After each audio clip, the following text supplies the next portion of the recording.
Bueno, nos habíamos quedado con el tema, estábamos hablando sobre trabajos que se habían hecho en otros países. Dijimos que nosotros creíamos que era importante también tenerlos en cuenta por un montón de cosas, entre ellos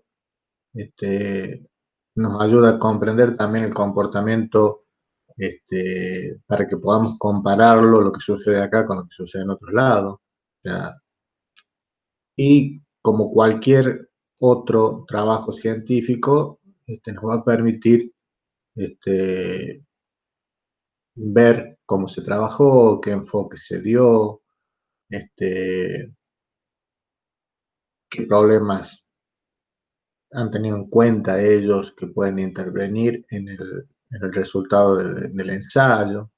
¿Mm? Y también, ¿por qué no? Ver cómo ellos han construido su marco teórico y tratar de emularlo, tratar, si nos gusta, tratar de hacer algo parecido. Cuando hablamos de extracción y recopilación de la información de interés, básicamente esto se trata de un libro, puede estar trabajando en muchos aspectos. Por ejemplo, si yo tomo un libro del Chaco como veíamos recién en, en el ejemplo, podría tener información de muchos recursos, indudablemente. Entonces, yo voy a empezar a extraer distintos ideas o párrafos que a mí me resulten de interés para el trabajo que estoy haciendo. Eh,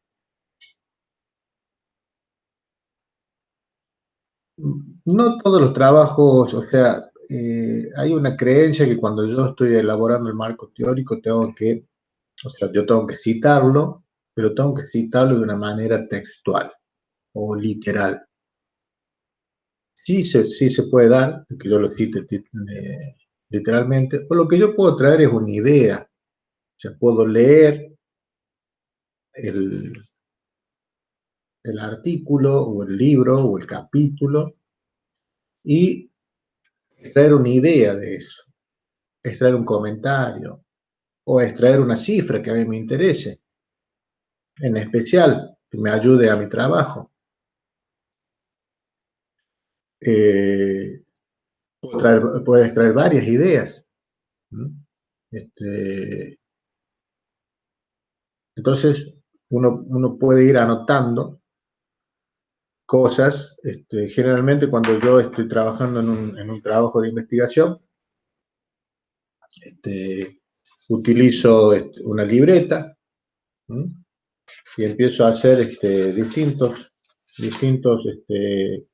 resúmenes para que después cuando yo me siente a escribirlo, pueda citarlo, pueda hacerlo. Eso es una ayuda.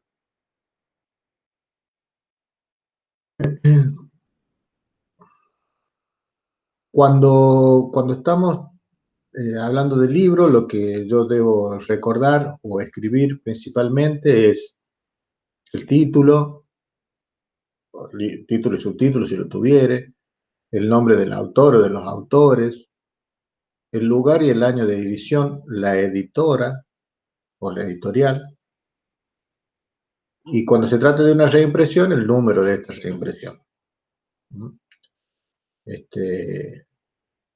Dije el año, sí, ya dije el año. Bueno, esas cosas yo tengo que anotarlas porque yo después voy a empezar a hacer fichas de distintos autores, distintos libros, de distintos títulos, y que eso me van a servir después para hacer, yo tengo que, cuando estoy haciendo el trabajo de investigación, tengo que poner al final del trabajo de investigación la bibliografía que yo utilicé para realizarla.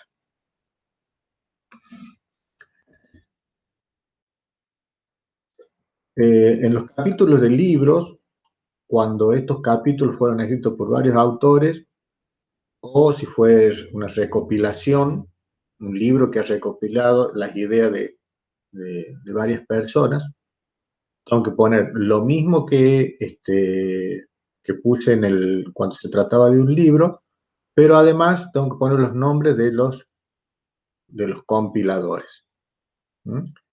Que es diferente a la de la editorial. Si es un capítulo, la página donde empieza el capítulo y donde termina. ¿M? Los artículos de revistas, el año, el título, el subtítulo del artículo, por supuesto quién lo escribió, si es un autor o son muchos, el nombre de la revista, el año ya lo dije, el volumen, el número, y la página donde comienza y donde termina el artículo. Ya después les voy a mostrar más o menos algunas citas bibliográficas. Cuando son artículos periodísticos, que yo puedo haber leído en algún periódico, va el nombre del periódico, o sea, el autor, el título, todo igual que lo otro, el año, el nombre del periódico, la sección, dónde se publicó. Muchos trabajos también se citan, o podemos empezar a elaborar nuestro marco teórico con trabajos de seminarios, de congresos, de eventos científicos. Entonces ahí también el título del trabajo, los autores, el nombre del evento donde se dio ese trabajo, donde se expuso, donde se presentó, quién lo organizó, dónde se llevó, en qué mes y en qué año se efectuó. Hay una búsqueda también de información que no es documentada, o sea, que no está en ningún artículo, ni en ninguna revista, ni en ningún libro, que son las entrevistas que yo hago a los expertos en el tema. Esto después se cita como comunicación personal, en donde vamos a tener en cuenta quién es el entrevistado, quién es el entrevistador, qué fecha fue que se realizó la entrevista, ¿no? Y sobre qué tema hablamos. También es una fuente de información las tesis. Ustedes van a tener acceso, porque están todas las tesis de los ingenieros que se han recibido acá en nuestra biblioteca. Bueno, ahí va a ir el nombre de la tesis, el nombre del autor, el año,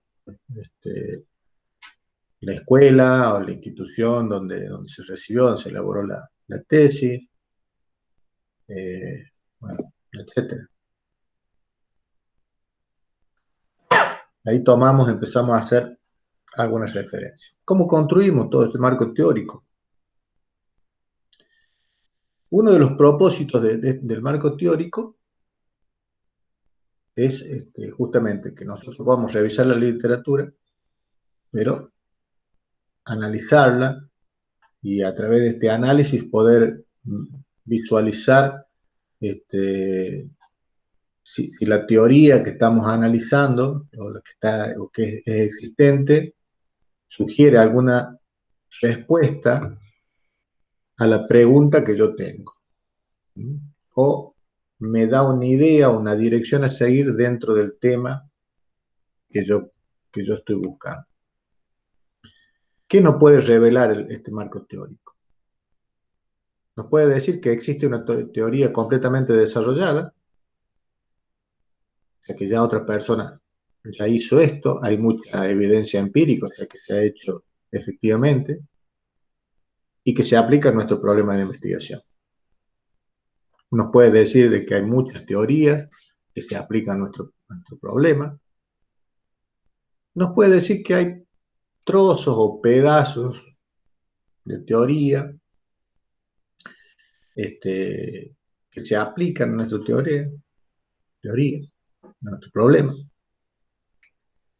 O que nos puede decir que no hay nada, o que hay muy poco relacionado con lo nuestro, o sea que todavía no hay mucho estudiado, o hay unas ideas que son muy someras sobre el problema que yo estoy abordando. Cuando nosotros hablamos del marco teórico, hablamos de teoría. Y esta teoría,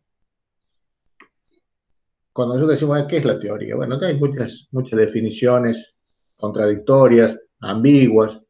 Hay muchos que le dicen teoría, otros que le dicen orientación teórica, marco teórico de referencia, modelo, bueno, en fin, según el investigador y según la escuela donde se haya formado, este, puede tener varios nombres.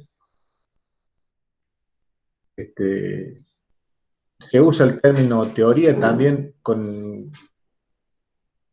para indicar una serie de ideas de una persona o sea, la idea que tiene una persona con respecto a algo. ¿No?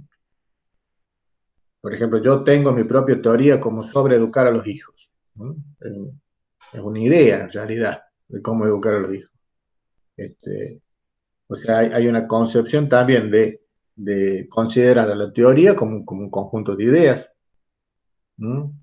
Eh, Muchas veces esas ideas también están en la mente de los profesores que a ustedes les enseñan y que muchas veces no tienen mucha relación con la realidad. Otro uso que podemos decir de la teoría es, por ejemplo, que se puede usar como el pensamiento de algún autor, ¿no? La teoría de Darwin o de Freud, qué sé yo. Hay muchos que utilizan el término teoría como sinónimo de una escuela de pensamiento. ¿Qué es lo que nosotros creemos y que no es lo último, ni mucho menos?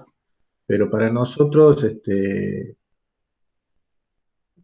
conceptamos la teoría como una explicación final y consiste en un conjunto de preposiciones capaces de explicar el por qué y cómo ocurre un fenómeno. O sea, nosotros lo que está acá, entre comillas, consideramos la teoría como un conjunto de constructos o construcciones o conceptos, definiciones y preposiciones relacionadas entre sí, que presentan un punto de vista sistemático del fenómeno, especificando relaciones entre las variables, con el objeto de explicar y predecir estos fenómenos. La función más importante de una teoría, entonces, para nosotros es la de explicar, decirnos por qué, cómo y cuándo ocurre un fenómeno. Una teoría puede tener mayor o menor perspectiva. Hay teorías que abarcan diversas manifestaciones de un fenómeno. Otra función de la teoría es sistematizar el conocimiento. Este conocimiento que muchas veces está disperso y que no tiene un orden, bueno, una teoría lo que hace es poner un cierto orden, organizar. Otra función es la predicción. Esta predicción asociada a la explicación. ¿Qué quiero decir con esto con la de predicción? Decir qué es lo que va a ocurrir en el futuro o cómo se va a manifestar un fenómeno bajo ciertas condiciones. ¿No? Por ejemplo, la toma de decisiones de los votantes, o sea, una teoría sobre la toma de decisiones de los votantes, quiénes van a votar, las personas, debe conocer cuáles son los factores que afectan ese voto. ¿No? Este, con eso yo puedo llegar a predecir qué candidato va a ganar o puede triunfar en una votación.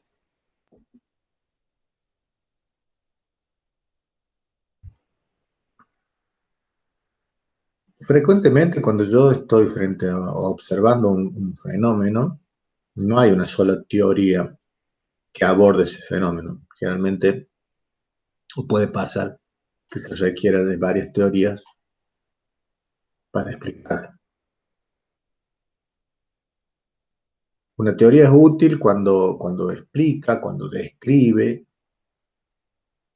el fenómeno o el hecho al que se refiere. ¿Mm? Podemos pensar que hay teorías malas o inadecuadas. Creemos que no. ¿Mm? Porque si se trata de una teoría, es porque realmente explica cómo y por qué ocurre un fenómeno. Porque si no logra explicarlo,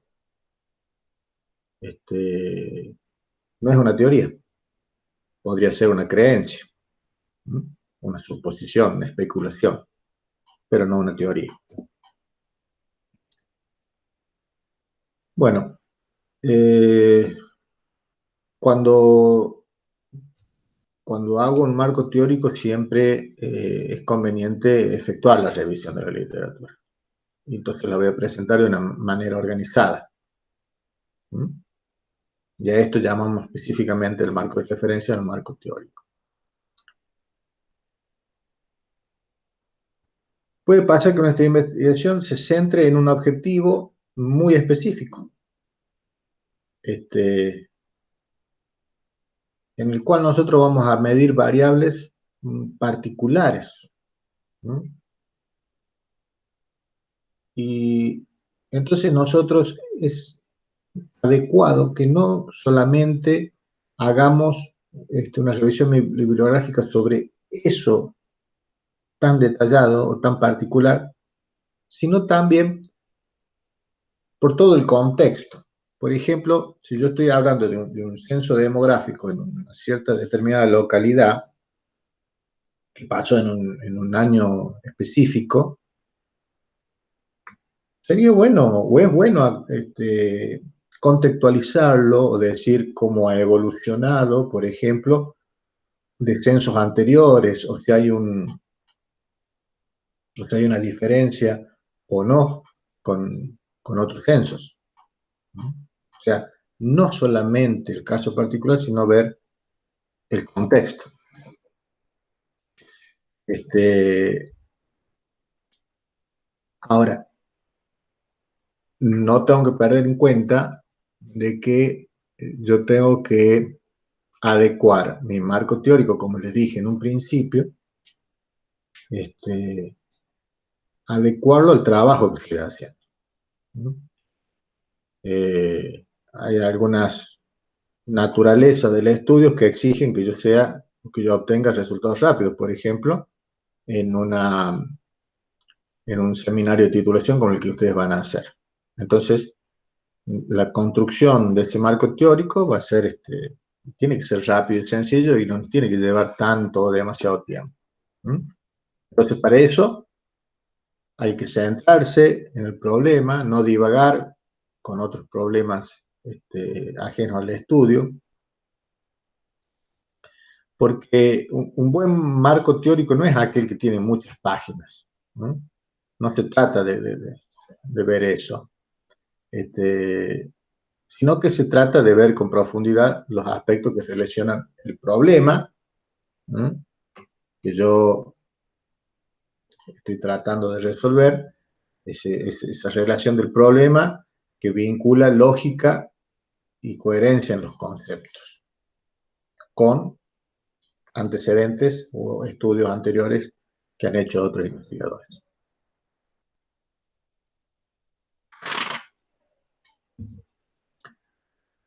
Este marco teórico no es solamente juntar información, hay que unirla, tiene que tener, cuando yo la lea, tiene que tener una coherencia en la redacción para que lo que yo estoy leyendo se pueda entrelazar y pueda tener un hilo conductor que me lleve mi lectura a poder construir el pensamiento. No debe saltar de una idea a otra. ¿Mm? Entonces, cuando nosotros nos preguntamos, y ya terminé con el marco teórico o con la revisión bibliográfica, me pregunto, ¿me alcanzará? ¿Estará bien? ¿Mm? ¿Es adecuado? ¿Cuándo pasa esto? Y nos podemos hacer unas preguntas. Y así, bueno, a ver, yo ya hice mi revisión bibliográfica. A ver, ¿qué hice? Fui a un banco de datos, fui a una biblioteca, fui a internet, eh, me fijé que mis referencias no sean muy viejas, ¿no? No más de 5 años atrás, ya tener hoy en el año 2020, tener citas del año 2010 ya es viejo. Hemos visto 4 revistas científicas, por lo menos, que puedan tratar el tema. ¿No? Eh, Buscamos en algún lugar donde había tesis y disertaciones. Buscamos libros, al menos en la biblioteca de la sede, y me puedo ir a la biblioteca de la capital.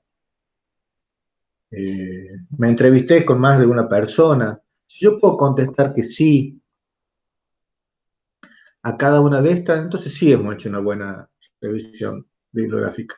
Sí hemos hecho una revisión de la literatura. No sean problemas, sigan adelante.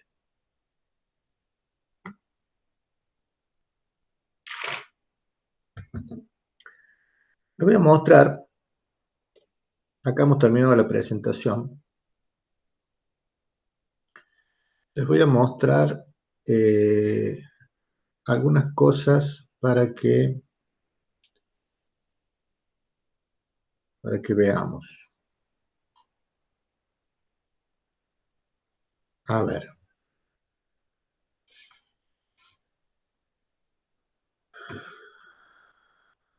Les voy a mostrar una tesis.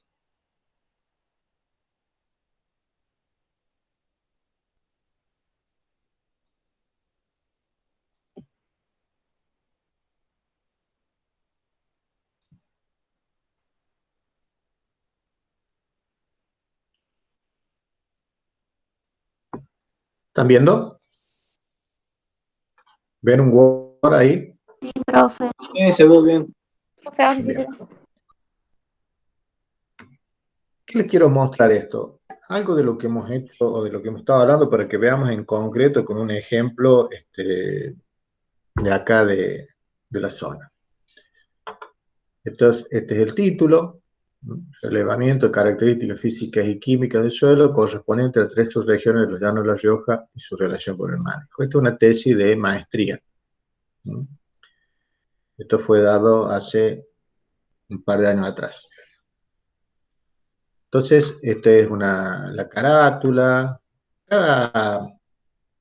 Ustedes van a ver que cada trabajo tiene un formato. Entonces, unos te van a decir, bueno, ya lo vamos a ver cuando veamos las normas APA, que hacen básicamente no el contenido científico, sino el formato. Es decir, bueno, los márgenes, la letra, cómo tienen que estar el escudo, cómo tienen que estar organizados. Ve que acá primero está el título, después la segunda hoja, quiénes eran los directores, en la tercera hoja, quién era el jurado de tesis, después venían los agradecimientos, después, como podemos ver acá, el índice, una cosa que yo siempre, el índice es algo que se hace de manera automática, Word lo hace de manera automática. Para que esto quede así de manera automática, a cada letra, o sea, cuando yo pongo el estilo, acá, cuando yo hago un trabajo, esto después seguramente estaría bueno que hagan un tallercito de Word, cuando yo veo el diseño, hay letras que son con título 1, con título 2, con título 3. ¿Mm?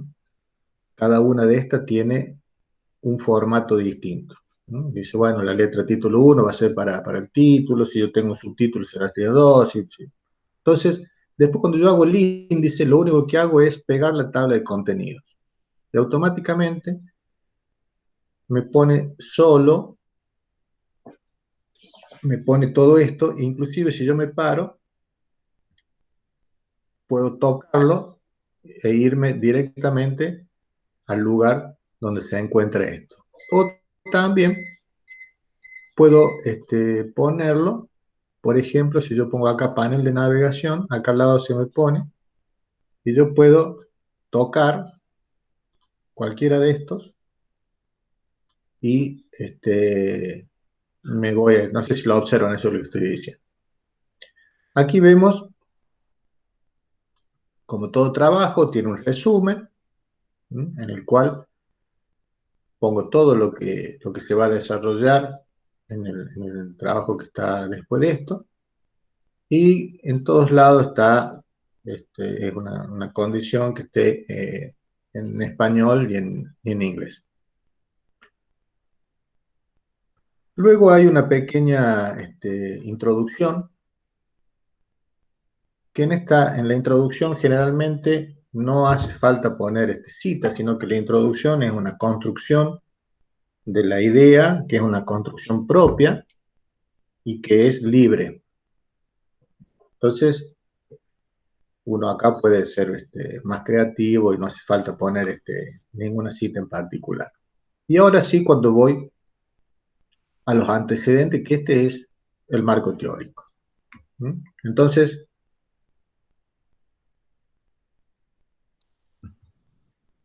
yo puedo empezar a relatar, que esto lo dice Medina Torre y Beltrán. La erosión hídrica y eólica es una forma más importante de degradación de la actividad pecuaria. Esta la dice FAO, UNESCO. Y así voy empezando a redactar mis antecedentes.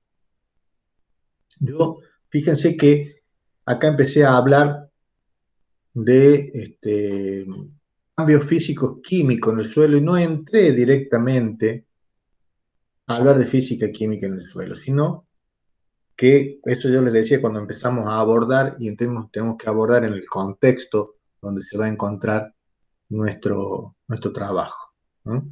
Principalmente yo estoy abordando acá un trabajo que habla sobre el mal uso del suelo, pero ese mal uso del suelo está ocasionado por algo que está antes de que ese suelo se haya degradado, que es la ocupación de ese suelo por el hombre. Entonces empiezo a hablar y a redactar, y esto tiene que tener un hilo conductor. Yo donde termino una cita, punto, seguido comienzo con otra, que lo dice otro autor. Después sigo con otro. Estoy hablando, toda esta parte estoy hablando del deterioro y del mal uso del suelo, que así quise empezar yo esto. Y voy poniendo las cifras. Voy poniendo datos. Por ejemplo, si yo saco un dato de un solo, me interesa un solo dato, bueno, veo del INDEC, que se sacó este dato del porcentaje. Y así voy construyendo. Cuando termino todo lo que es la degradación general, porque se degradan los suelos, bajo un escalón y voy a las áreas áridas, semiáridas y subo en la Argentina. Empiezo a contar cuántos son, pum, pum, pum. Dentro de las semiáridas argentinas o áridas, empiezo en el Chaco seco. El Chaco seco es como se conoce también el Chaco árido. Chaco árido se lo conoce también como el Chaco seco argentino. Yo utilizo el término Chaco seco porque es de mucho más amplio conocimiento. Bueno, empezó a hablar. Fíjense que en esta parte, que voy a pintar acá, es una idea que esta idea la elaboro yo. O sea, no es una transcripción tal cual. Bueno, por lo menos me gusta, hay mucha gente que no le gusta esto y directamente copia y pega literalmente lo que dice cada uno de los autores. Pero puede pasar que sean términos de verbos distintos, una manera distinta de hablar. Entonces yo lo que prefiero es poder construir una idea. ¿Mm? O sea, esto la elaboro yo en base a qué? A lo que dijeron Báez, Ledesma y Ledesma, Carlin y Díaz, Sarabia Toledo, Cabido y otros, la Secretaría de Recursos Naturales y Desarrollo Sustentable, Schilster, etcétera. Todas estas acá, este párrafo que está acá, son ideas tomadas de uno, dos, tres, cuatro, cinco, seis, de 7 autores. Estos 7 autores no han dicho exactamente esto que yo puse acá. Es imposible que los 7 digan lo mismo. Lo que está puesto acá es lo que yo interpreté de lo que dijeron estas personas. ¿Mm? Bueno, así uno empieza a redactar, ¿Mm? Tratando de seguir, como dije anteriormente, este marco teórico o esta revisión de antecedentes que siga o estado del arte, como le habíamos llamado también, siga una fluidez en la redacción. O sea, si ustedes se sientan a leer, van a poder leer como si fuera un libro esto. ¿Mm? Cada uno estableciendo información que a mí me va a servir después para poder confrontarla con lo que con lo que voy a hacer en la discusión. Bueno, todo esto, después si quieren, se los paso para que lo lean. Yo creo que en la biblioteca creo que hay un libro de esto, para que vean. Indudablemente esta es una tesis de maestría que no es lo que se presente lo que se pretende para un seminario de titulación. Esto tiene una profundización mucho más grande porque esto es otra carrera. La maestría es una carrera de posgrado que dura 4 años. Entonces, este es el trabajo final. Quiero ir a la parte después que yo hago el antecedente, propongo la hipótesis. En este caso digo que el desmonte y la implantación de Buffel-Grass introducen cambios en las propiedades físicas y químicas de los suelos. Dependiendo de la geomorfología, estos cambios pueden ser identificados con determinaciones de suelo sencillas. Entonces, establezco un objetivo general, pongo uno de los verbos que habíamos utilizado, por ejemplo, evaluar, y para poder cumplir con este objetivo general, determino unos objetivos particulares. ¿Mm?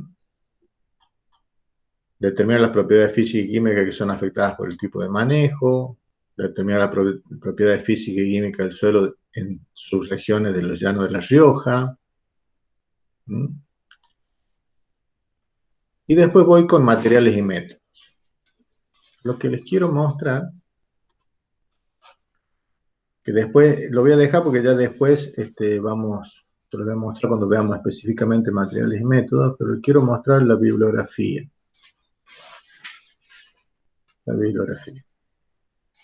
Fíjense, cada uno tiene, como les dije, cada editorial tiene distintas formas de presentar la bibliografía. Acá se siguieron ciertas formas que decía, primero yo tengo que poner, primero la bibliografía se ordena por orden alfabético.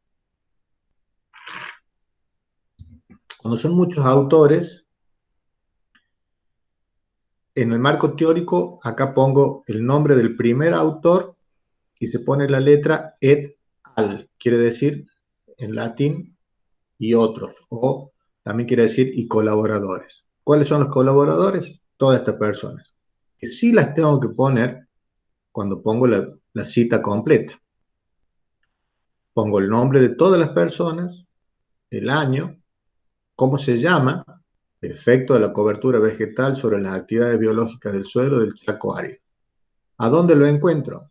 En la Revista Argentina de Microbiología, en el volumen 25 de la página 15, que es la primera página del trabajo, a donde empieza el trabajo, y hasta la página 26, donde termina el trabajo. Esto es Argentina. Esto es un trabajo, un artículo científico en una revista. Fíjese este otro, Aguilera y Steiner, que es rolado y siembra en arbustales semiáridos de San Luis. Este es un capítulo de un libro. El libro está, por eso pongo el libro se llama Siembra Directa 2. Y este Siembra Directa 2, los compiladores fueron, o los editores, fueron José Luis Panigatti, Busquiazo y Marelli. Pongo editores. O sea, estas personas editaron este libro y dentro del libro hay un capítulo que se llama Rolado y siembra en arbustales semiáridos de San Luis, que es de Aguilera y Steinaker. Esto va de la página de este libro, que tiene un montón de hojas, pero este en particular, el que yo cito, va de la página 289 a la 302. El libro fue editado por el INTA en Buenos Aires, en la Argentina. Bueno, hay muchas citas, un montonazo. Ya cuando veamos las normas APA, vamos específicamente a centrarnos en el tema de cómo se citan y cómo se hace para que yo pueda ponerlos en la bibliografía. ¿Mm? Bueno, bien.